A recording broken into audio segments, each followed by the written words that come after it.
연탄길 이철환 지음.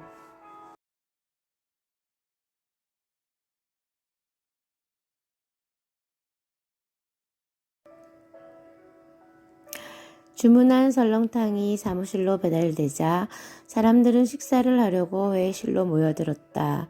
그때 사무실 문이 열리더니 김대리가 청소하는 아주머니의 팔을 끌며 안으로 들어왔다. 왜 거기서 혼자 식사를 하세요? 우리도 식사를 하려던 참이었는데 같이 하시면 좋잖아요. 어서 이리 앉으세요. 김대리는 도시락을 손에 들고 멋쩍어 하는 아주머니를 기어코 자리에 앉혔다. 아니에요. 저는 그냥 나가서 혼자 먹는 게 편한데.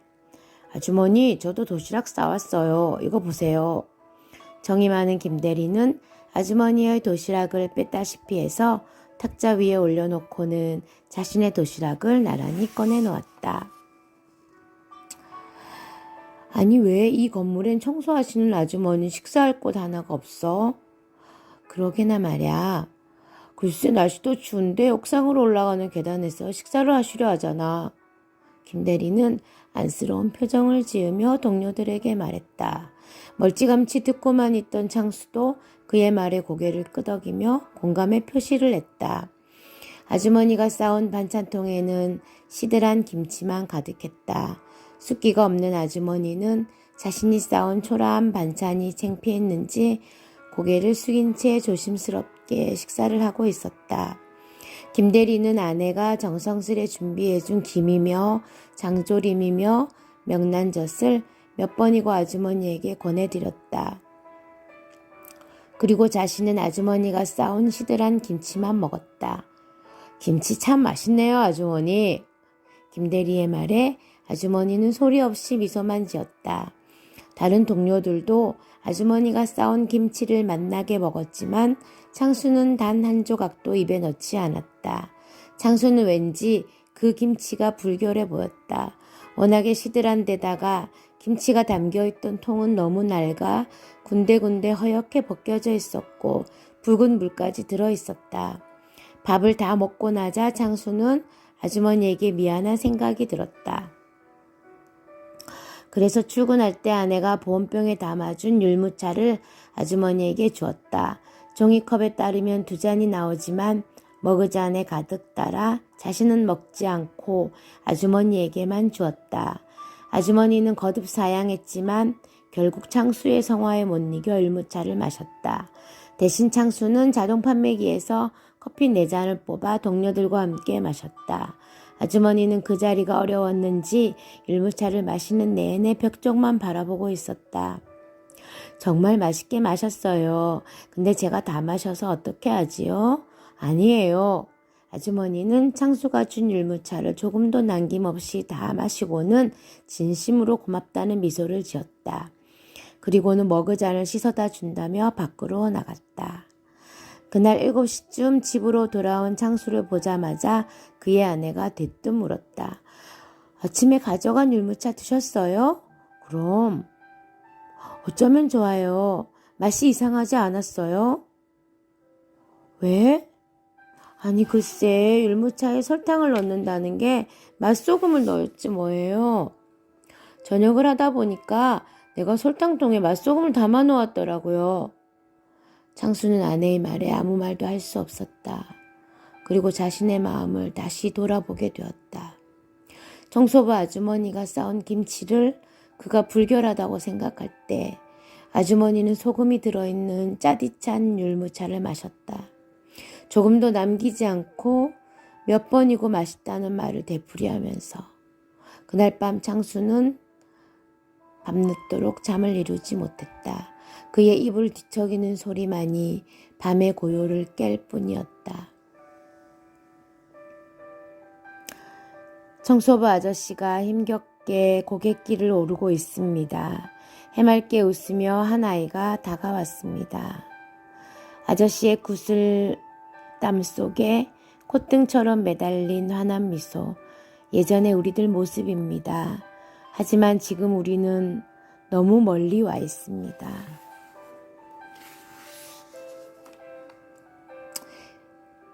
꽃을 파는 할머니. 미네네는 국립묘지 앞에서 꽃집을 하고 있었다. 그 부근에는 꽃집이 미네네 하나뿐이라 꽃을 사려는 사람들은 모두 미네네로 왔다.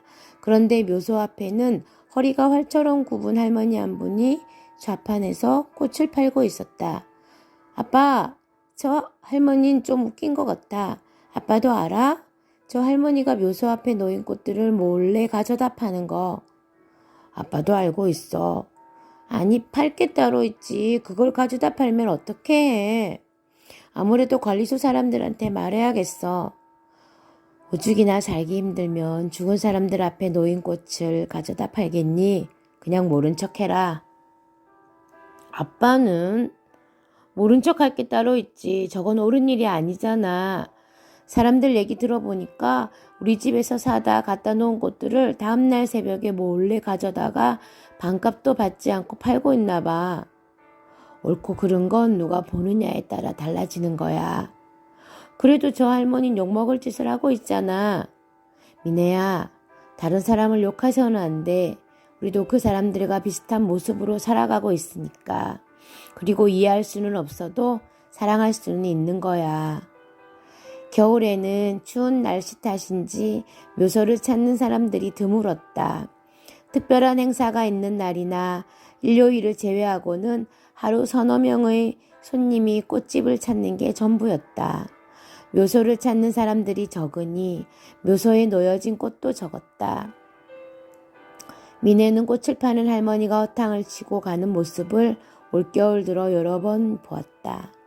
어느 날 새벽 미네는 묘소 반대편에 있는 시민공원으로 산책을 나갔다. 새벽 공기는 상쾌했다. 그때 멀리 보이는 묘소의 중앙 쪽에서 검은 그림자 하나가 보였다.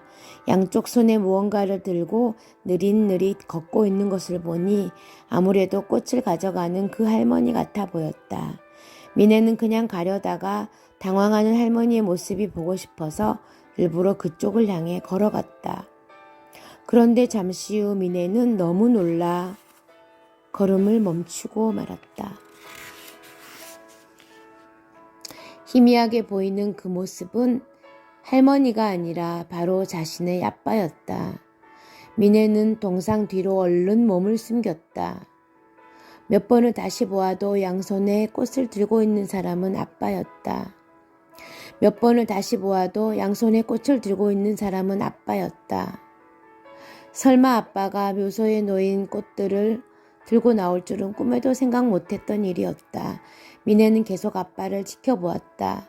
그때 운동복 차림의 한 남자가 거친 숨소리를 내며 아빠의 앞으로 지나갔다. 몹시 당황한 듯한 아빠는 양손에 들고 있던 꽃다발을 묘소에 다시 두고는 주위를 살피며 걸어 나왔다.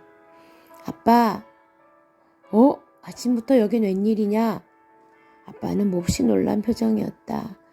아빠 근데 요 묘지 앞에 있던 꽃다발을 들고 있었어? 미네는 더듬거리며 물었다. 응, 봤냐? 겨울이라 하도 꽃을 사가는 사람들이 없어서 그랬어. 묘소 앞에 꽃이 없어서 그런지 할머니가 요 며칠째 헛걸음을 하시기에 하도 안 돼 보여서 아빠가 꽃을 좀 갖다 놓은 거야.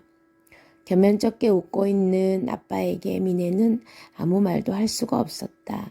미네의 아빠는 늘 미네에게 말했다.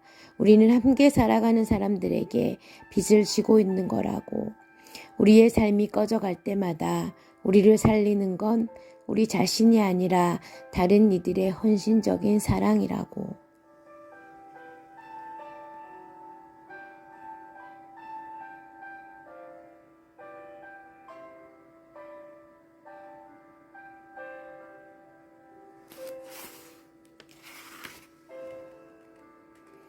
우리가 서로 사랑할 때 민석은 가족들과 함께 서울 근교의 유원지를 다녀오는 길이었다.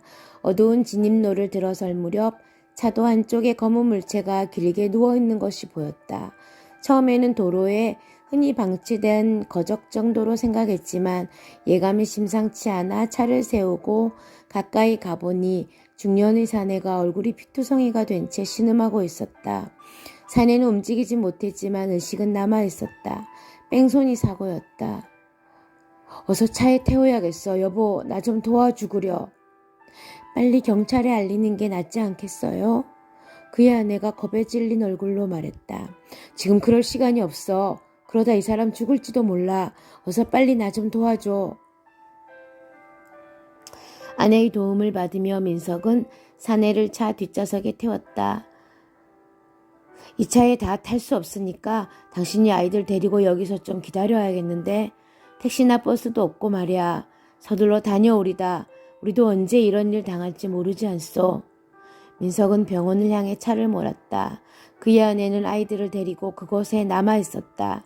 캄캄한 거리 위로 칼날 같은 바람이 불어대고 있었다. 민석은 병원으로 가는 동안 해면처럼 부러져 있는 사내를 몇 번이고 뒤돌아보았다. 다행히도 멀지 않은 곳에 병원이 있었다. 그러나 의사는 환자를 보더니 빨리 큰 병원으로 가라고 했다. 민석은 중심가의 큰 병원까지 다시 차를 몰았다. 사내는 응급실로 들어갔고 민석은 병원 측에 사고 경위를 설명한 뒤 서둘러 아내와 아이들이 있는 곳으로 갔다. 이미 2시간이 지난 뒤였다. 도착해보니 아무도 없었다. 몇 번을 소리쳐 불러보았지만 웅성거리는 바람 소리뿐 아무런 대답도 들리지 않았다. 민석은 불길한 마음을 떨쳐버리려고 안간힘을 쓰며 집으로 향했다. 가는 도중 몇 번이고 집으로 전화를 했지만 아무도 전화를 받지 않았다. 민석이 집 근처에 도착했을 때 사이렌 소리를 내며 119조차가 골목을 빠져나가고 있었다. 골목 입구에서부터 아수라장으로 변한 동네의 모습이 그를 더욱 불안케 했다.